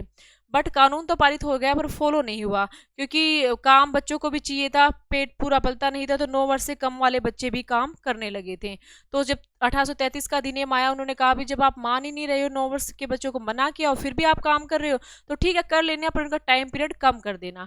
टाइम पीरियड कम करने के बाद उन्होंने कहा भी ठीक है, उसके बाद फिर दोबारा देखते हैं कोई टाइम, फिर भी उनसे उतना उतना ही काम लिया जा रहा है। तो ऐसे ऐसे रूल्स तो बनाए गए पर वे फॉलो नहीं हुए थे। तो देखिए, 9 वर्ष से कम के आयु के बच्चों की फैक्ट्रियों को काम करवाने पर पाबंदी लगाई गई।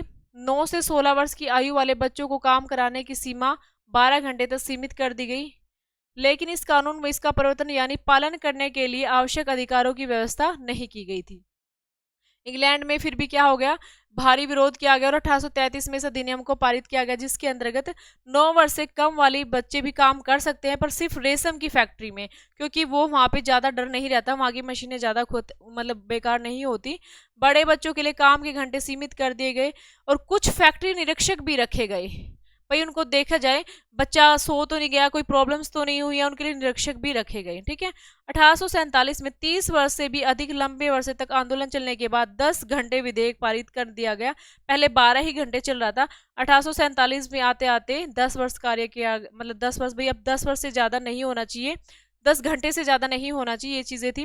तो कुल मिला के इसमें कानून ही पारित हो रहे हैं, भाई कानून पारित होते रहे, टाइमिंग बढ़ता ज़्यादा रहा।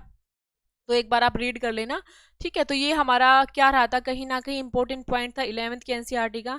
तो कई बार बच्चे पूछते हैं कि मैडम ये जो मशीनों वाला टॉपिक है किसने आविष्कार किया, आपने नहीं कराया, तो ये इसी के अंदर है, ठीक है। उसके बाद कुछ जो इंपॉर्टेंट पॉइंट मैंने आपको बताए हैं इसमें जो आते हैं वो भी आपको याद रखने हैं।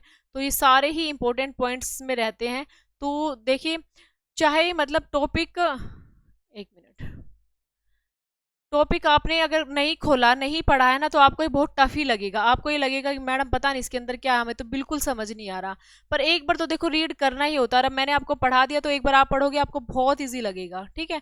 अब आपको बिल्कुल मुश्किल नहीं लगेगा टॉपिक। बस आपको ये याद रखना है कि ये जो क्रांति कब होती है, कहाँ होती है, उसके बाद यहाँ पे क्यों होती है, क्या रीजन रहता है कि क्रांति यहीं होती है, तो वो सब पॉइंट आपने पढ़ने हैं। उसके बाद ये कुछ नहीं है भाई, ये एक अंग्रेजी का सुप्रसिद्ध लेखक ओलिवर गोल्डस्मिथ है, जिसने गांव के बारे में, जब गांव की सारी प्रॉपर्टी पर जमींदारों ने अधिकार कर लिया था, तो उजड़ा गांव नामक एक कविता इसने लिखी है, तो याद रख लेना। लेखक है ओलिवर गोल्डस्मिथ, इसने जो उजड़ा गांव, दी डिजर्ट्स विलेज के बारे में इसने ये कविता पूरी लिखी हुई है। फिर शहर कैसे बने और कैसे कैसे व्यापार हुआ, वित्त व्यवस्था, बैंक व्यवस्था कैसे स्टार्ट हुई, वो पॉइंट आपको पढ़ने हैं इसके बारे में, ठीक है। कोयला स्टार्ट कैसे हुआ, मतलब कोयला पहले से था, उसको पर मतलब उसको पिघलाना, पिघलाना किसने शुरू किया, और उसमें किन 5 व्यक्तियों का जो रोल रहा है। डर्बी परिवार थे, 3 डर्बी परिवार से थे और 2 अलग से थे विल्सन और हेनरी, हेनरी कोट। उन 5 व्यक्तियों का नाम याद करना है, टाइमिंग याद करना है, और उनके क्या आविष्कार रहे हैं वो आपको याद करने हैं, ठीक है।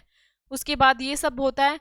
ऐसे ही आपको कोयले में करना है, कोयले का आविष्कार। कपास का जो कार्य है, कपास की कताई बुनाई का कार्य किसने शुरू किया, किस किसने मशीन बनाई, तो वो ये सारी मशीनें आपको याद करनी है। चाहे आपकी आपकी फ्लाइंग स्टरलूम है, चाहे हरगिव्स मशीन है, चाहे म्यूल मशीन है, ये सारे पॉइंट आपको याद रखने हैं, ठीक है। तो यही सारा है। भाप की शक्ति का सबसे पहले किसने आविष्कार किया, थॉमस सेवरी ने किया, ठीक है। क्या बनाया, माइनर्स फ्रेंड बनाया। उसके बाद न्यू कॉमन ने क्या किया, थॉमस न्यू कॉमन के द्वारा क्या किया गया था। उसके बाद फिर इसमें जो बेस्ट कार्य है वो किसके द्वारा, वाट के द्वारा, वाट ने और क्या क्या कार्य किए। तो ये सारे पॉइंट्स आपको पढ़ने हैं, पढ़ोगे तो आपको ईजी लगेगा, ठीक है। तो आज के लिए इतना ही काफी है, आपका 11 टॉपिक कंप्लीट हो चुका है, एक बार अच्छे से रीड कर लेना। नेक्स्ट क्लास में मिलते हैं हम। जो नेक्स्ट क्लास हमारी रहेगी वो कौन सी रहेगी भाई, वो हमारा 10th टॉपिक रहेगा, और ओनली 11 टॉपिक है, हम कंप्लीट कर लेंगे, ठीक है। Okay, bye bye.